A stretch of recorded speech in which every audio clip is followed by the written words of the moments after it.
The annoying thing is that there's not really a way to connect it and start it going and then press play after on YouTube. So like everything's connected, everything's working now, but the stream is live again. Like it just goes live. It's not like I click go live. That's why it happened last time. Or something like that. So That's weird. I can end the stream, but it's going nicely now, and we're 15 minutes out. So Okay. do you want to end it and come back in 5, or do you want to just start going? Whatever you think is best. Okay, I would say let's just roll. Okay. Are Very you cool. are you linked up on your AirPods start computer?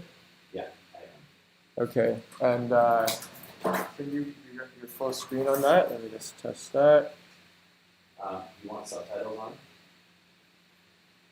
on? I wouldn't bother with that. No. Yeah, perfect. So from I've got the feed from them, and now let's do picture in picture.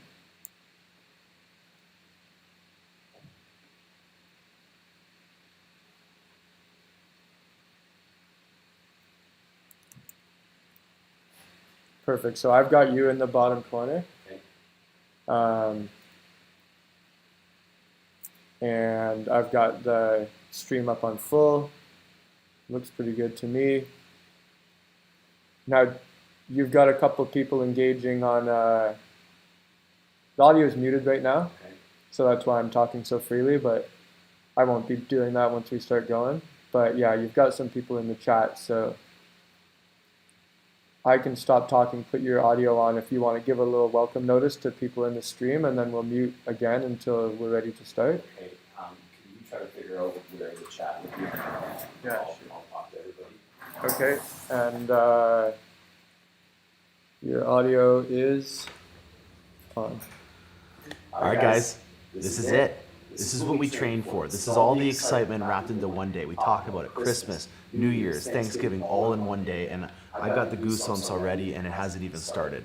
I'm really excited about this event. I'm really proud of the team at Take 5 Digital that can also help us out with this. I really realized at the end of the day that I bit off more than I could chew with hosting this live stream event on my own. And so I want to thank the guys at Take 5 Digital on really helping me out with this. We've got a lot of things to go over today. I'm going to be here to kind of give you guys some insight into seeing what I take away from the event. And I've also got a lot of exciting people that you may know in the Corvette world that are going to chime in and give us some 2 cents over this all-day event. So what we're going to be doing today is we're going to be talking about this live, during the live stream event. We have about 13 minutes to go. We're going to watch it together. I'm going to try to give you as much feedback as I can, but I'm interested in learning about this too because, believe it or not, it's not like I know everything that's going on with this event. And so I'm going to be watching it just like you are and gaining in the excitement and the enthusiasm about all the awesome statistics that are going to be coming through this new Z06 or Z06, depending on where you're watching this from. So I hope you guys enjoy this. We're going to just quickly get the chat set up on this so that if you guys have a question related to the chat while we're doing this, I can chime in. So I've got my phone here that I'm going to be able to text you guys and respond to any questions that you guys have live on the go during this event. I hope you guys are going to enjoy this, and I'm just going to start looking at some of the things that we have on here. Amon, I appreciate you. You're one of my American followers. I believe that you're down in the East Coast area. I appreciate you reaching out to me. Thank you. I like all your stuff that you do. Oh yeah, you did say it in here. You're from Pittsburgh. Amon, awesome. I really appreciate all the feedback that you give me, and I appreciate you for coming on to this live stream with us today. Great White North Corvette. I bet you couldn't sleep last night, man. It was really awesome to see you at our Corvette takeover that we had at the dealership. I love your Accelerate yellow C8 that you have. And I'm excited to announce that we will be also doing a more intense Corvette takeover at Finch Chevrolet next year. So Great White North Corvette, if you guys haven't checked him out already, he's an amazing guy way up north. And I believe it's in Bowmanville. Correct me if I'm wrong, buddy, but you're way up there, and I appreciate you tuning in for this event. I got a couple of questions here from Vancouver. Thank you very much. Yeah, no, I agree. I think it's going to be a gorgeous vehicle. Do you guys have any questions, or is there anything in particular that you guys are looking to try to get covered for the dealer insight? I'm going to be looking at this from a dealer's perspective for the most part, and I'm also going to be the devil's advocate. One of the things that I try to pride myself on is looking at everything from every single angle. So just like you guys are trying to consider if this is worth your hard-earned money to be able to put an upgrade into this if you already have a C8, or maybe you're just looking at getting into the C8 for the first time, there's going to be a lot of questions that will be answered in today's event. So I'm really excited to get on with this. Oh wow, I didn't realize that you could get this. But there's a super chat question, and Andrew Turgeon has just asked, do you think there's any special covers that are going to come out for the Z06? Do you expect any major external changes? So I think what we already know from this is that the model year for the 2023 Z06 is going to mean that it is a anniversary year. Now, it's the 70th anniversary of the Corvette, and I looked it up, and it's the platinum year if you were married or whatnot. And I feel like if you look back at all the other anniversary editions, that there will be a new color that'll come out. I don't think that it'll be on today's release, because I have a feeling that they haven't even produced it yet on a vehicle. I think we already got some insight on the 3 colors that are going to be on this event. I can guarantee you that there's going to be a red mist metallic. I think that there's also going to be an accelerate yellow that you're going to see today. And the third one might be that new color. So Andrew, to answer your question, I 100% think that there is going to be a new color. Because there is going to be an anniversary edition. And traditionally, when there is an anniversary edition, it is going to be in either the Z06 format or the Grand Sport format, but we don't have the Grand Sport yet. So I think if you were to ask me off the top of my head what kind of color it would be, I would say that it's going to be probably something that's going to be a very silvery kind of color, or a platinum related color. Maybe because I'm just being a traditionalist and I think that they're going to try to make a connection between it being the platinum anniversary for the Corvette, and for the fact that they got rid of blade silver, which was your go-to silver for the Corvette. They do have silver flare, but it's got a little bit of a yellowish orangish hue that comes from it, and I don't know if everybody's going to want to stick to that. So, as a reference in terms of a color that already exists that I would dream to have on the Z06, it would probably be that really high-end color that you got on the Porsche 918. It was like a $10,000, $20,000 option color for a liquid metal silver, and I feel like that would be a really cool color. But at the same time, we were due for a green, and I think that there would even be an opportunity to maybe do some matte finishes, seeing how a lot of the Lamborghini and Ferraris already do that, and this is going to get into that territory of vehicle. So Andrew, I really appreciate that question, and I hope that gives you some insight on how that is. I didn't know that you could even do this, Andrew, and being able to send in a question that's highlighted to me. And if anybody else knows how to be able to do that, Andrew is definitely ahead of the game in terms of technology on my end here. And I appreciate that. If it didn't answer your question, Andrew, I'd be happy to go back into detail about that. But to summarize that, I do think that there is going to be a new color, especially because it'll tie in with the fact that there is a 70th anniversary Corvette that'll come about for this year.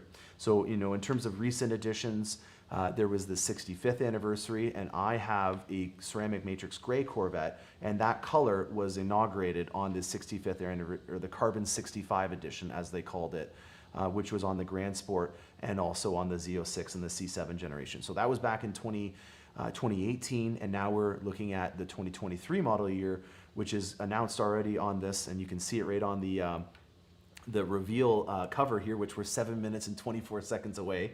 I'm not counting or anything. That we're going to see probably a new color for. So let's get back to some more questions that we have on here. Do I want to estimate what the wait list will be on the Z06? Well, that's a really great question. So John Fitzgerald just asked, what's the wait list going to be like? And if you wanted to get an idea of the wait list, your best thing to do is to build a rapport with a couple of dealerships that may be around you, or also talk to a major Corvette center. This is something that I deal with on a daily basis with people asking me about. And the answer is you really need to trust your gut and your insight in terms of what you're getting as feedback from the dealer and where they're at in their lineup. Some dealerships are already saying that they're charging over list, which I have already expressed a lot of condemnation for. I don't believe in it. I think that this is something that is not really true in spirit to what Corvette is all about. And so I would never suggest going to a dealership that charges over list, and I will never be doing that. And this is on camera, on the record for me to say. I also believe that you need to get the best delivery experience possible. And just because somebody thinks that they can get you a vehicle, but you're not really happy with the rapport, that's something to note. You know, if at the end of the day you have a year-long wait with one dealership and a year and 2 month long wait with another dealership, that 2 months in the grand scheme of things may not be as much of a notable timeline thing as much as the experience that you received with the dealership. So the second thing I want you to consider is if this dealership is someone that you can build some rapport with. Obviously, I pride myself on being a Corvette specialist, but that doesn't mean that every dealership has the ability to have a guy like me, not to toot my own horn. So that brings me to my third point. And this is something that I've made as an observation over the last few years dealing with waiting lists, ever since it started in June of 2019 when we started with the C8 list. Every dealership has different allotment, and it's a very fluid situation where at all times we're dealing with plant shutdowns. I don't know if this is something that you're aware of or not, but we are going down to one shift for the next week at the Bowling Green plant. And so, you know, your allotment and what the dealerships are willing to be promised from General Motors is always changing. We've experienced little bumps in the road where GM, for example, overpromised on the Corvette back in the spring of this year, and we had to deal with GM reneging on some of the orders that they had already placed. So that was something that really GM doesn't ever want to have to deal with again. And where I'm going with this is that, you know, it's not a cut and dry thing where I can just say, hey, I'm going to get 50 cars this year. And if you're 55th on the list, you know that for sure you're not going to get one this year. It's an always fluid movement. And what I'm noticing, which you should take away out of this more than anything, is that every dealership has a list that's kind of relative based on their allotment. So for example, I have 96 people that are on my Corvette list, and I'm averaging about 5 a month. Well, if you were 10th on the list somewhere else, oh boy, we're getting a countdown starting here. I'm gonna start listening in on this and making sure that the timing of everything is good, and we'll get back to talking about this a little bit later on.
right, guys, we've got a minute to go. This is really exciting. I'm going to be commenting through the chat for the most part during this, just so that we don't have any interruptions, that I'm not talking over Taj or somebody.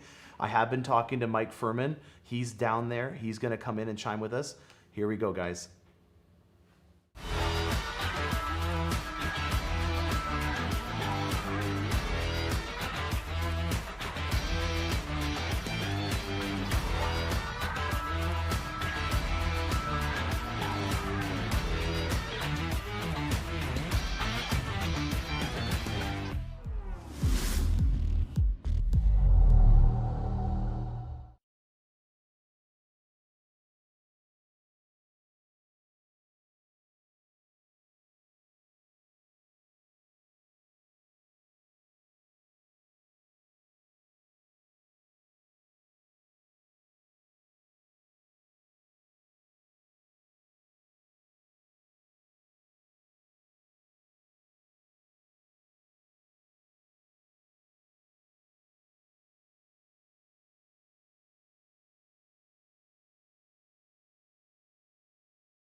Welcome, friends near and far. Justin Bell here at the Peterson Automotive Museum in Los Angeles. Today, it is my real pleasure to take you on a journey to the next destination of Corvette. In a moment, we will play our 25-minute feature film, Putting the World on Notice. It's an entertaining new way to reveal the all-new 2023 Corvette Z06. And think about it, it is an American-made global supercar that is tantalizingly attainable. Stay tuned immediately following the film for a discussion with some of the faces you're about to see. But enough from me. Without further ado, I bring you the moment you've been waiting for. So please sit back and enjoy.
The Z06 was a code for a track-oriented performance option on the 1963 Corvette. The only way you would even know to order it was through people whispering in people's ears, if you want to go racing, right in the box, you want Z06 option and you'll get all this specialty hardware. It wasn't until the 5th generation that we brought it back, and it's become a brand unto itself.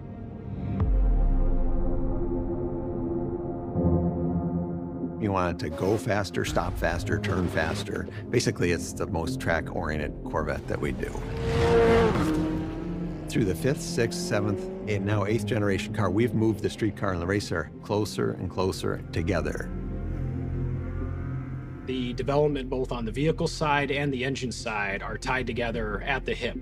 It's a way to put the best of Corvette together and expand the performance bandwidth. The mid-engine architecture in the 8th generation Corvette allows us to do that even more. In my quest for performance, a Z06 was the car, which is basically a race car for the street and will perform with the best of the best worldwide.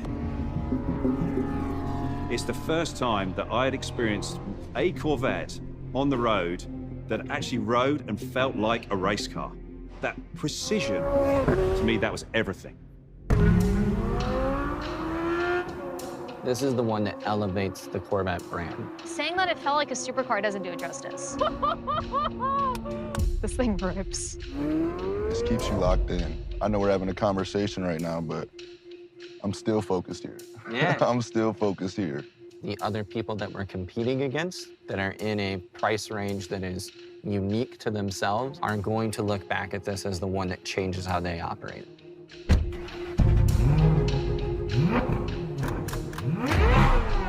The heart of the Z06 is the engine.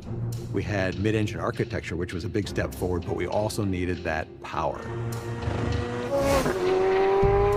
There was a niche following that really pined for the immediate response, the lightweight, visceral feel of a naturally aspirated engine that would exceed the horsepower of the prior generation supercharged Z06. What kind of powertrain would we need to do that?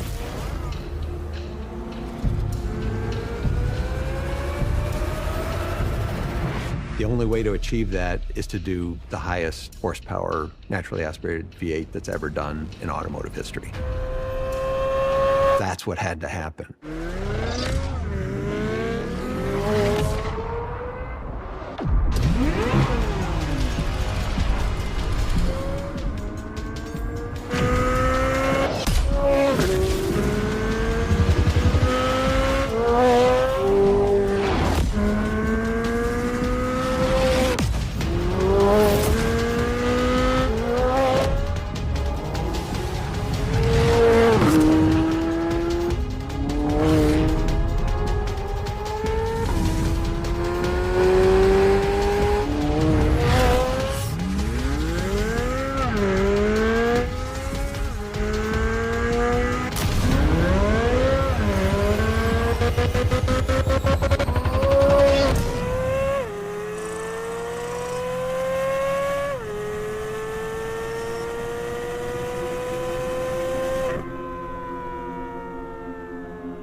This is cool.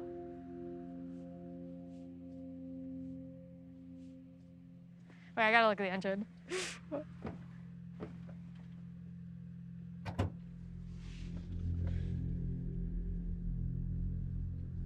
Oh, this is the mag ride too.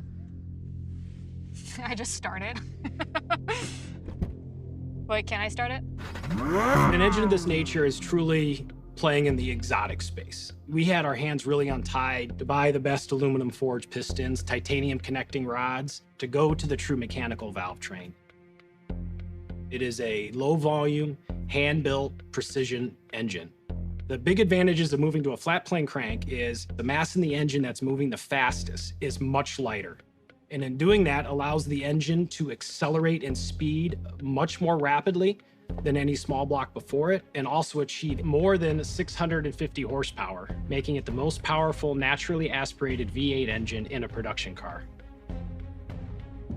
We only do a mid-engine car once. We really looked at how to get the engine that we really all wanted to have, which was a flat plane crank V8. That was what we really wanted to do. Step on it, step on it. Oh my God! Oh, it revs so hard! This is crazy! Oh my God, it's still going! Having a C8 stingray myself, Z51 package, just to see the RPM go to 8.5K, I think it's actually 8,600. Yep. This is nuts. Most of us are used to shifting a V8 you know, 65, 6,600 at the highest. The LT6 will rev to 8,600 RPM. From 7,000 to almost 9,000 was a whole different range that not many people get to experience. And it makes power the whole way up. So even when you're up in those higher RPM ranges, you could tell when we stepped into the gas more, you could still feel it pulling. Yeah. Wow. It's just instant. And the thing keeps pulling and pulling, and it's all the way to the red line, all the way to the red line each time, and you just feel the power building and building and building. To me, it's what it's all about.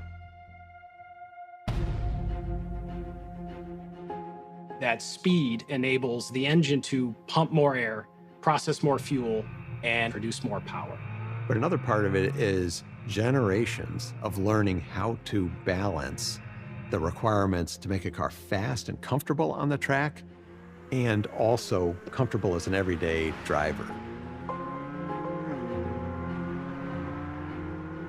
The manufacturing tolerances in this engine are race car tight, and that requires a skilled operator and custom shims to make the resulting engine essentially fit net, no gaps anywhere. This engine runs to 8,600 RPM. That's by far the quickest spinning engine we've ever done, and the only way you do that is to have extremely precise manufacturing.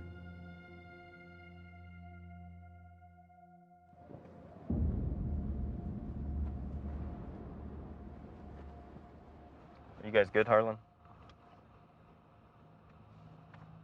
Car 6 ready. All right, here we go.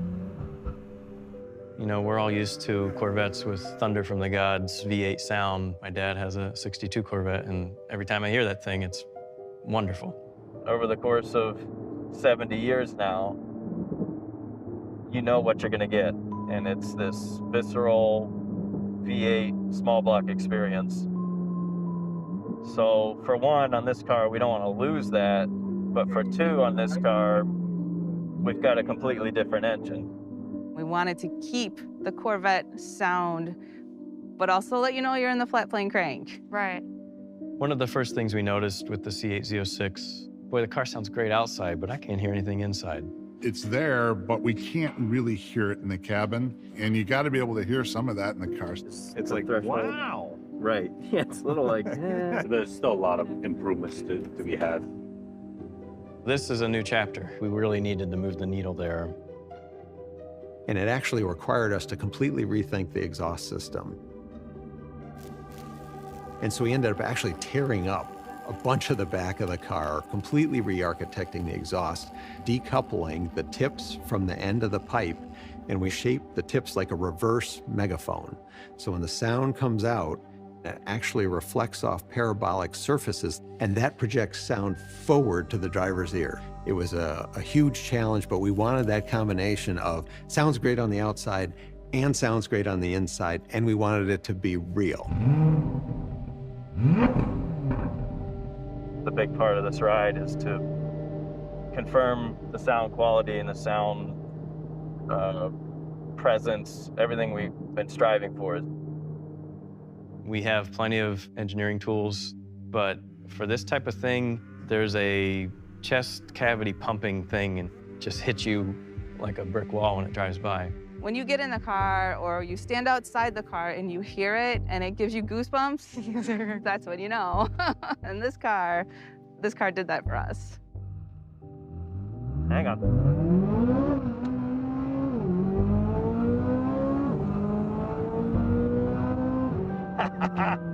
Right there, man. Just gives me goosebumps every time.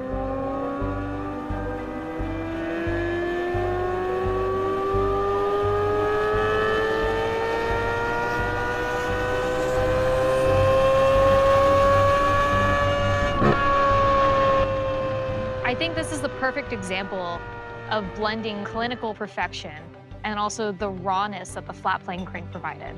The flat plane crank is a symphony. And hearing the mechanicals work, it's music after so many years. I'm pretty pumped, actually. That was pretty awesome.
I have a background in footwear design before I came to GM. There, you're designing around an athlete. Everything that we have here is designed around the motor. We respect our past, but we are always moving forward. We really try to cause the design to look better in a way that the car works better. This new Z06 has basically started with a clean sheet of paper. I admire that because they just taken the most advanced design and updated it each time. It is so advanced and so edgy and beautiful. It's a careful balance of beautiful sculpture and performance metrics. We try to make them transparent to the design itself. This time, we're changing everything but the doors, the roof, and the hatch. Typically starts at the road. Wider wheels and tires, packaging larger diameter brakes, more traction, more stopping power, better cornering power. The front and rear fascias, fenders and quarters, all the aerodynamic stuff is different. A big part of the Z06 mission is in its chassis. The architecture was designed to put power to the ground like no Z06 before it. 20-inch diameter wheels in the front, and for the first time, 21-inch diameter wheels on the rear. We want to make sure we take full advantage of that weight on the back end, powering off the line to maximize the traction. The fact that we're widening the tires also enables us to create bodywork that feeds right into the engine need to breathe and be cool. When we started putting the wider fenders and the wider quarters on it, then it was like, okay, we got something here.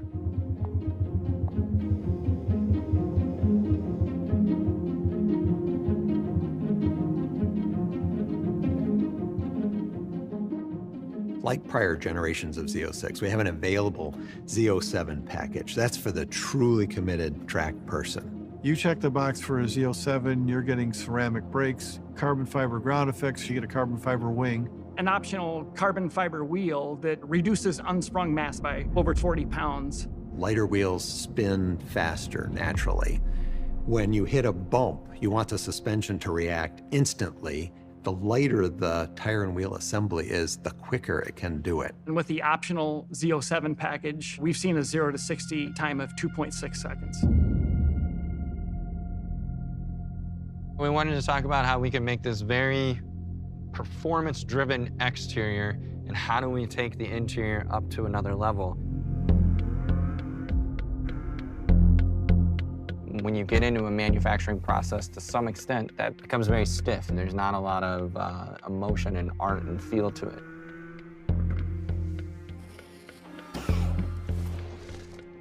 How do you bring that human touch?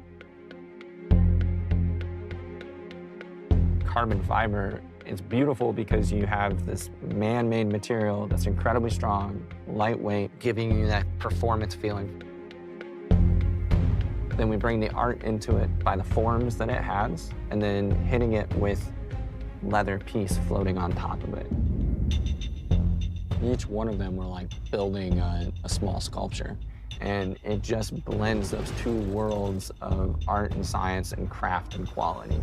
You get that understanding that you bought more than just something that's exhilarating and fun, but you also have a full crafted piece that surrounds you.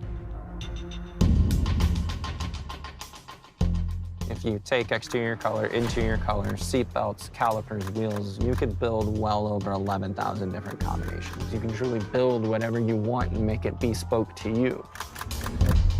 Having something that brings the thrill of driving to everybody in their own unique way has kind of really been the focus in Corvette.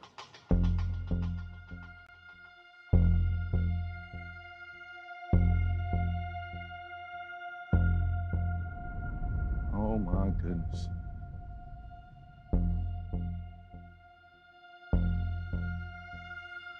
This is something right here. Beautiful. 1975, all-white Corvette. My grandfather used to work on it every day. Every time I go to his house, he'd be in the back. And that was my introduction to cars for real. My dad's a collector now, and now I had the means to be able to collect. So it's part of my family. It's a learning process for me every day. I'm with them. Any conversation, I'm learning something new every time. Yeah.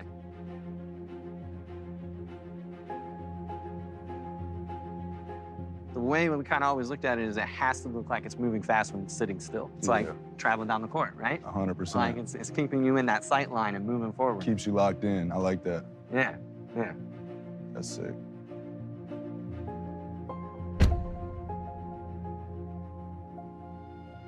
Yes, sir. It's your court vision, right? 100%. Yeah. Every detail matters. Our whole goal is to still be able to capture that thrill of the drive. It should be an experience, man. Getting out of a car, like you get out there and take a deep breath, your heart's still pumping a little bit. Like, you can't get it too many places in my life. Does that feeling a similar feeling when you're on the court? Yeah, I chase that feeling. My first few years, you're reading the list. Oh, this person's better than that person. I know they say the same thing about cars, and I finally got to a point where I'm just competing against myself. You know, I've seen my career and my performance take tremendous strides just by that headspace alone. At the end of the day, it's how do you build upon yourself to make yourself better? We're nearing 70 years with this vehicle. You have that feeling of who you are and what your brand is. It also gives you that opportunity to challenge who that is, to make it your own. But as you're doing that, you get to look backwards a little bit to make sure you're making the right decisions with where it goes. I mean, coming from a history of Booker blood that played a lot of basketball, starting with my grandfather, moving down a generation to my father. You know, now me, you know, I just want to take it to a whole nother level, and, you know, it kept me going. I definitely take this to a track and to a really nice dinner, and if I want to make some real noise pulling up, this is what I'm going to be in right here.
Coming to the Nürburgring is the ultimate test. You get every single sort of turn, every high speed, low speed, high grip, low grip.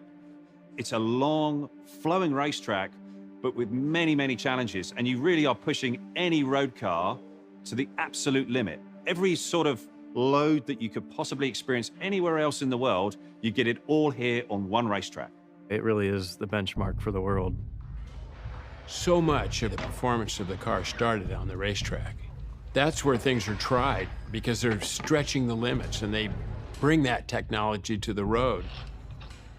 When you're thinking about a supercar, you're thinking about speed, you're thinking about horsepower. And without that, you're nowhere.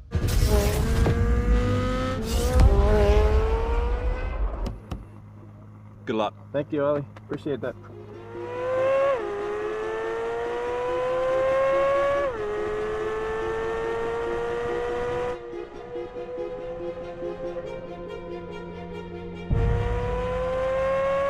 This car goes so fast, so easily, and the ability to just kind of handle the car on this track is pretty unheard of. It's fundamentally a race car that you can drive on the road.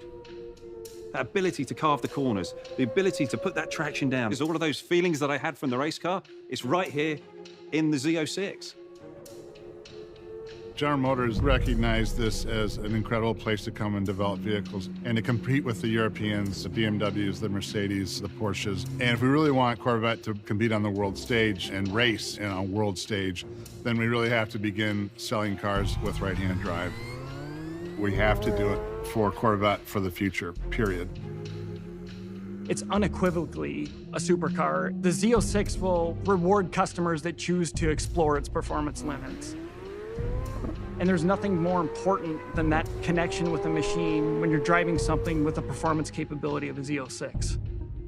European competitors have got to be a little nervous. You guys really hit the nail on the head with this. I've always been very proud of the fact that the Corvette is a purely American effort, but I could never have guessed where we would be today. The new Z06 brings that track experience to the everyday enthusiast. If I look at 10-year-old me and say, all right, we're going to build this exotic engine, we're going to have the best tires in the world, biggest brakes that we've ever put on a Corvette, aerodynamics that are better than anything we've done before, and you can be part of that, that is fulfilling every dream I would have as a young kid. I represent one of hundreds that have put their blood and sweat into this engine. It truly does open the doors of what we can do with a small block V8. We're only just getting started. The project is like going to the moon.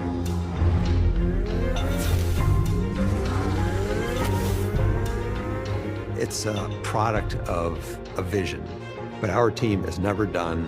Z06 is just the next chapter in a very long book.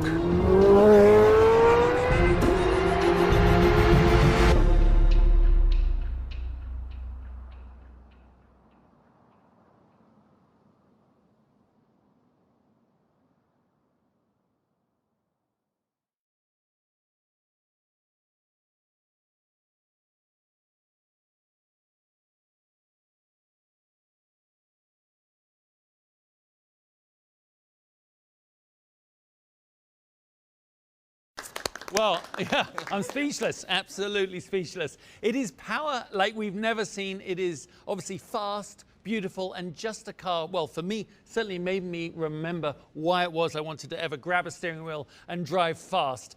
I don't know really what else to say, but luckily for you... So let's just chime in and see if some of our questions are answered in that, and then we're going to go back to answering your questions on the live feed. So let me introduce you to our esteemed guests. We have Corvette Executive Chief Engineer, Taj Jukta. We have Assistant Chief Engineer of Small Block Engines, Dustin Gardner. Joining us is Amelia Hartford, who is a record-breaking performance builder and driver.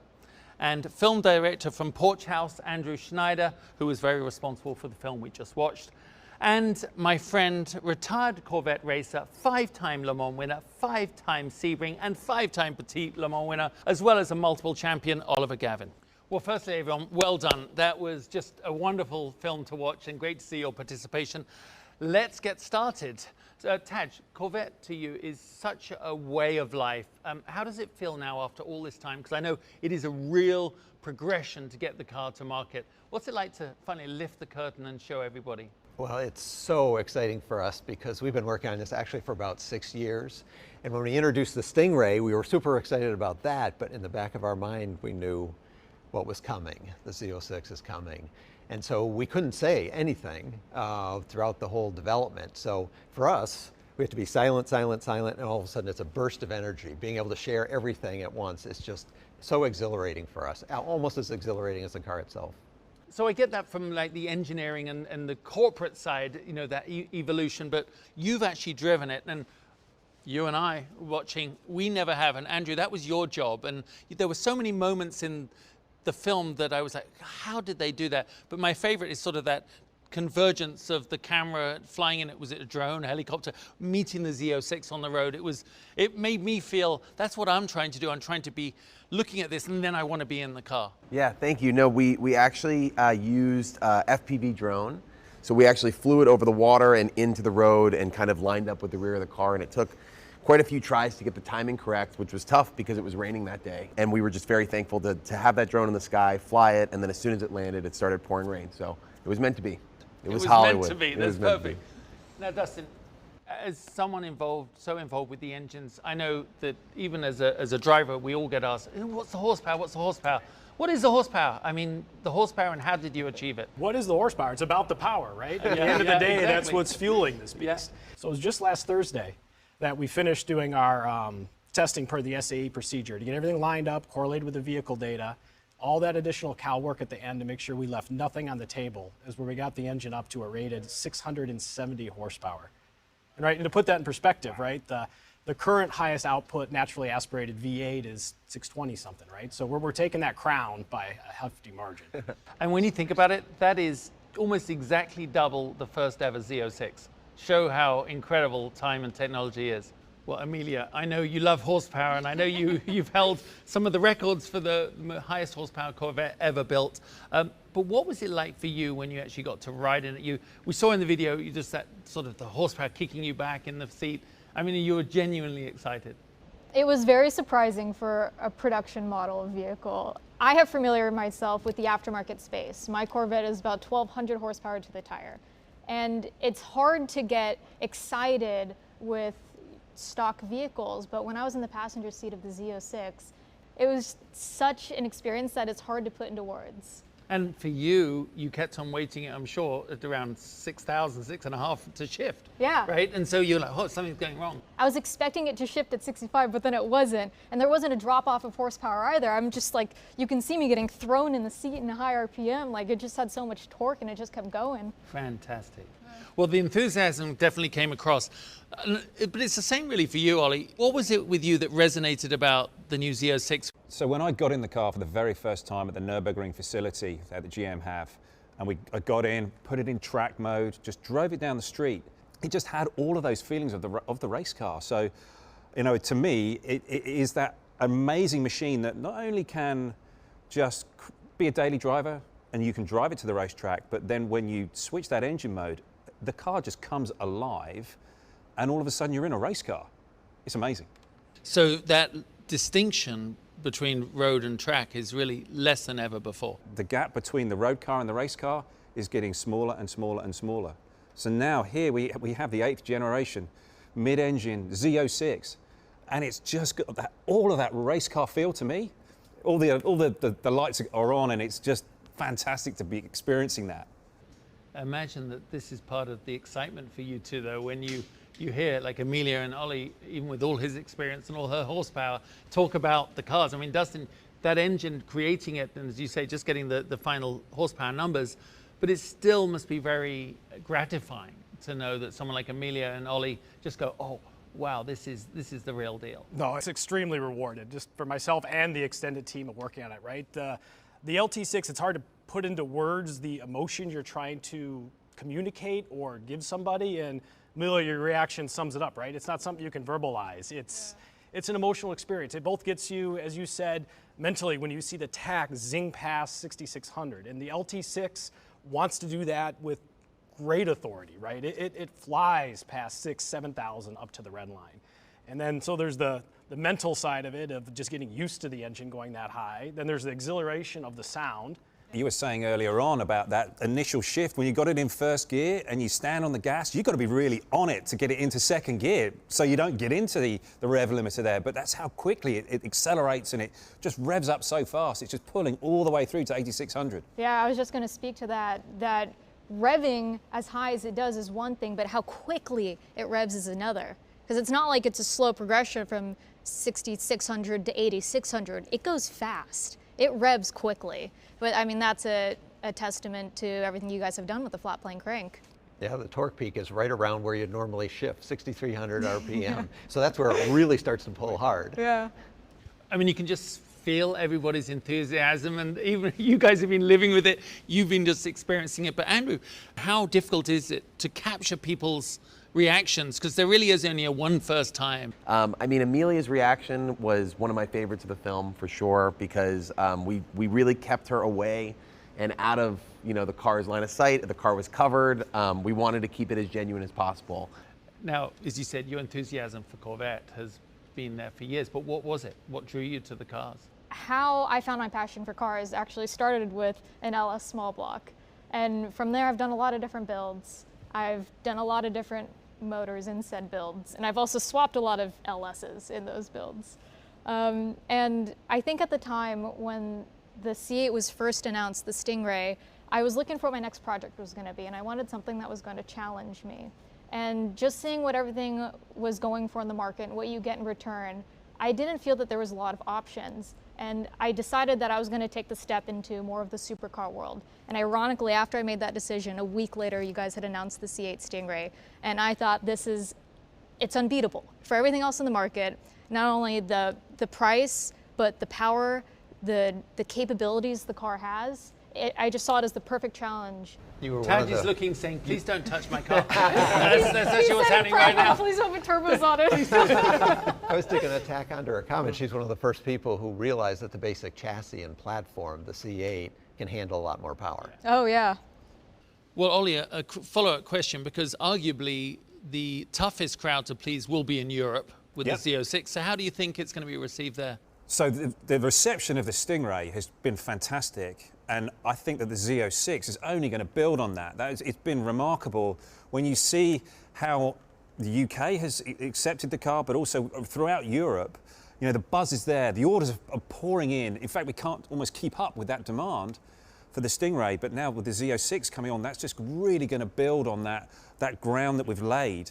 And you know, the performance numbers from the Z06, everybody's going to be absolutely so excited to see the car out on the road. I think it's going to be just so much fun to have. Taj, the driver experience, I mean, you have someone like him who's a bit of a ringer, right? So, you know, bit, his driving experience is somewhat differently distorted. But what was your goal for the driver experience when they got in the car? Because it isn't one size fits all, is it?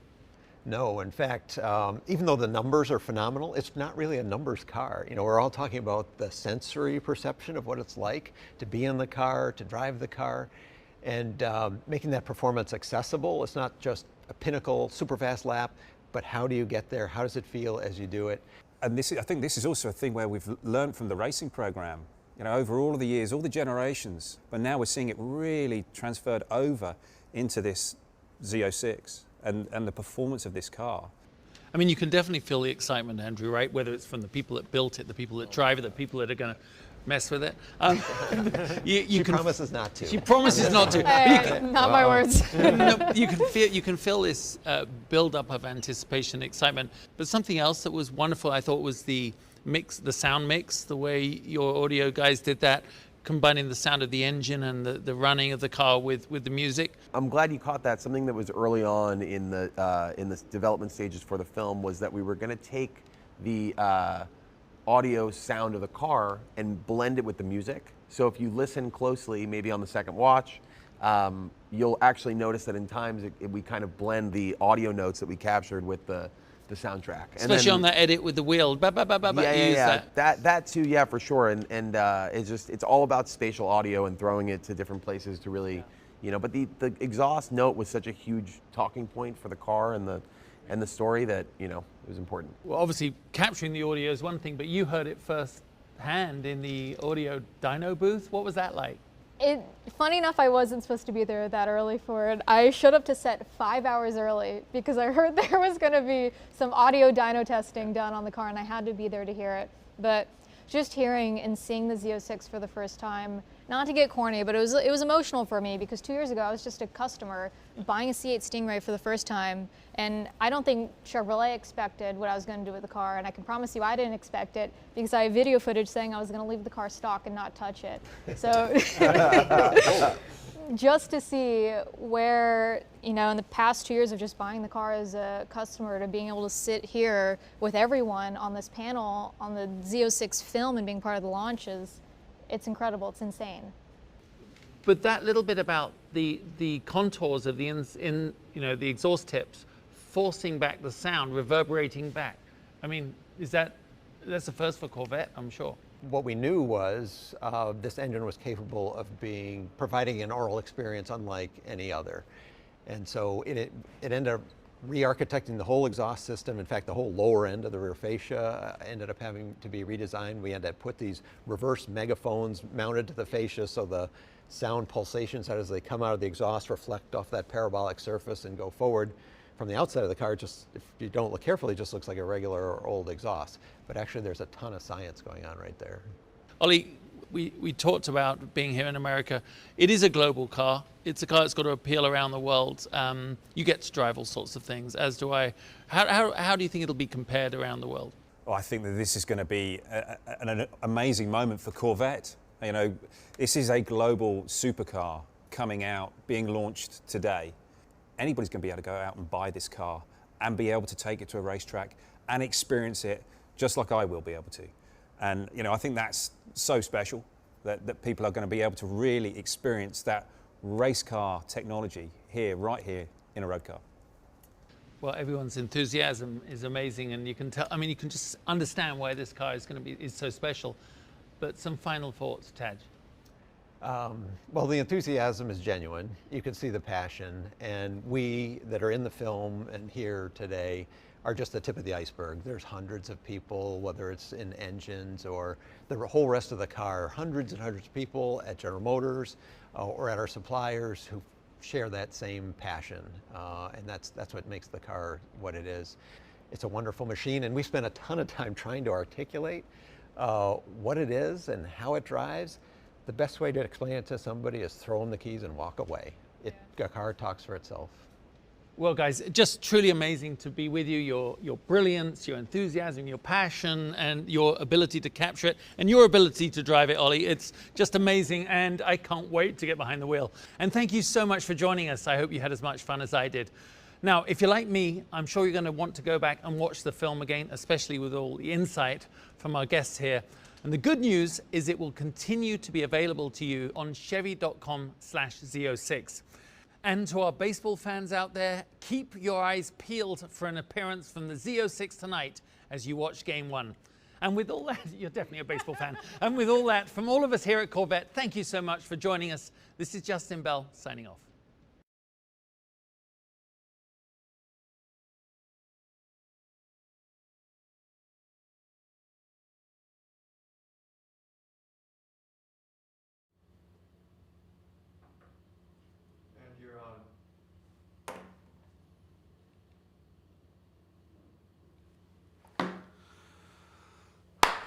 Wow, guys, that was something else. I actually just went to a James Bond film, last one of Daniel Craig, and I've got the same amount of satisfaction and excitement leaving the theater as I did just watching that. The theatrical performance that was on there with that Andrew Schneider guy really brought it to another level, and it's a really great segue because I am going to be trying to do a lot more theatrical improvements on the channel moving forward. It's something that I was insinuating towards, and I'm excited to see if I can become a little mini Andrew Schneider with the help of Take 5 Digital.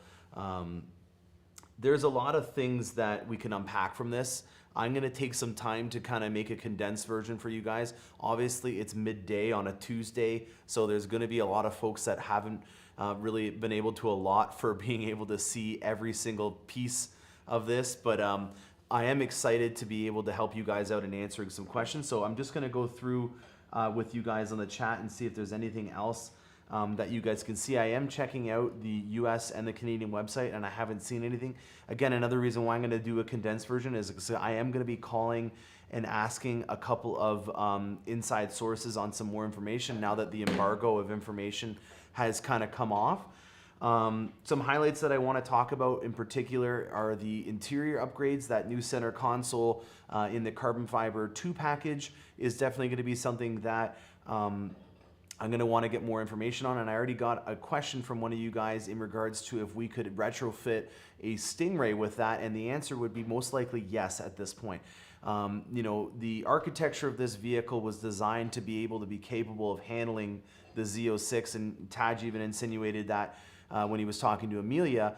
You know, everything but the doors and the roof and the frunk are the same on the outside, but on the inside, I did not see a major difference in the actual cabin. So I think that there will be an opportunity for some people to be able to upgrade and replicate some of the things that we saw on that carbon fiber 2 package on their Stingray. Some other notable things was, you know, obviously the 0 to 60 in 2.6 seconds. The 8,600 RPM, I've got to take my words back by 400 RPM. I did say it was 9,000, but I guess I was just rounding up. You know, one thing that Amelia noted on that I really think is really good to emphasize is just because you can do 8,600 RPM, it's how fast it gets to that. And I have a feeling that this is going to be able to, this is going to be very similar to like the Lexus LFA, which had a very fast revving engine, and getting you to that 8,600 RPM and how fast it does that, I think is going to be a notable thing that sets the Z06 apart from a lot of the other vehicles that are out there in that supercar territory that we are now proudly a part of. I think that at the end of the day, the application to be able to have a track-specific model in your driveway that you can use is really, at the end of the day, what you want to take away from this more than anything. I don't expect that everybody has the same performance capabilities as Oliver Gavin on the racetrack. I definitely don't. But having that insight to be able to know that you can have a car that was racetrack developed in your driveway and have all that technology that's at the very forefront of what GM has to offer. You can see there's a lot of proud dad and proud mom moments on the eyes and the faces of those engineers that were in that video. And you can really see that they give it all that they have, and that they're putting it out there for you guys to be able to purchase in one product. So I think it's pretty remarkable to think about all that engineering and technology, and that you're able to get that, and that it is something that at the end of the day is comparable with the top products that are on the market for 4 or 5 times the price point. So, you know, I could go on for days about this. I'm gonna try to collect as much information as I can about this. I'm just gonna check to see if we have any more questions related to this, and then I'm gonna sign off and start working on the summary and doing some interviews with some folks that you guys all know and watch on other YouTube channels, and getting some more insight on what I can answer. So, it doesn't look like I have any more questions. I just wanted to thank everybody for coming on and watching this event with me and sharing in a very cool event in the timeline of the C8 generation. I'll be adding a video later on this evening that'll give you guys a summary of everything. So if you guys are at work, get back to work. If you guys are in a different area around the world, I hope you guys stayed up and enjoyed this. And when you guys wake up, there will be an awesome summary video for you guys to enjoy. So thanks a lot. I'm Morgan Crosbie from Finch Chevrolet in London, Ontario, Canada, and happy motoring.